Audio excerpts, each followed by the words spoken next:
On December 14, 2012, a gunman claimed the lives of 20 children and 6 adults when he opened fire at Sandy Hook Elementary School in Newtown, Connecticut. Since then, there's been a gun violence equivalent to nearly 1 mass shooting a day in the U.S., according to the Gun Violence Archive. And my surviving son was there that day, but obviously Dylan did not survive. And for me, I felt the need to do something to prevent other parents from experiencing what I had experienced. In response to Sandy Hook, several organizations sprang up in Newtown as parents of victims aim to combat gun violence around the country. It took the murder of the youngest of my 3 children, my little Daniel, who was 7 years old, in his first grade classroom at Sandy Hook Elementary. He was shot to death.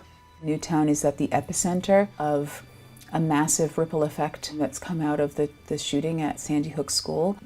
We already had our tragedy. Our job is to prevent it from happening elsewhere. Hockley, Barden, and others connected to the victims of the Sandy Hook school shooting launched Sandy Hook Promise as a way to prevent future shootings by providing educational programs to students and communities around the country. We're a little bit more educated here, I think, in Newtown in terms of what these tragedies feel like and why we don't want them to happen elsewhere. So a lot of our programs are really focused on everywhere outside of Newtown. Although organizations like Sandy Hook Promise have received widespread support, there have been noticeable setbacks, especially in 2017, which saw some of the worst mass shootings in the history of the United States. Moms Demand Action for Gun Sense in America started as a Facebook page that launched in the wake of the Sandy Hook shooting. I'm a mom of 5, and I was so outraged and so angry and so sad that I felt I had to do something. And what happened was so many other women and moms had the exact same idea that day. And we grew from an online conversation to an offline movement. We are not anti-gun, but we are definitely anti-NRA lobbyists. And the gun lobby has really cultivated these gun extremists. They've made them very afraid that their guns are going to be taken away.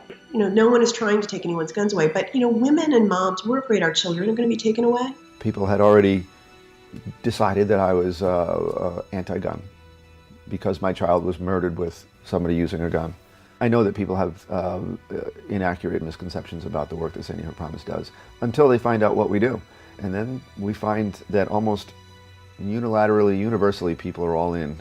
The question remains, what keeps these movements going in the face of obstacles, such as gun lobbies and the continuous gun violence? Once people realize that we are not a traditional gun violence prevention organization, but we're really upstream of the problem, and we are about talking about what can we do to help someone before they ever pick up a firearm to hurt someone, you don't get any resistance. Organizations like Sandy Hook Promise have aimed their message especially at people who feel hopeless in the face of gun violence. It's all win-win. There's no cost, it's easy to do, and it works. At the very least, you're going to brighten somebody's day. At the very most, you're going to be saving a life. We're having a proven impact in saving lives and reducing bullying and reducing suicide and self-harm. Let us do that for you as well.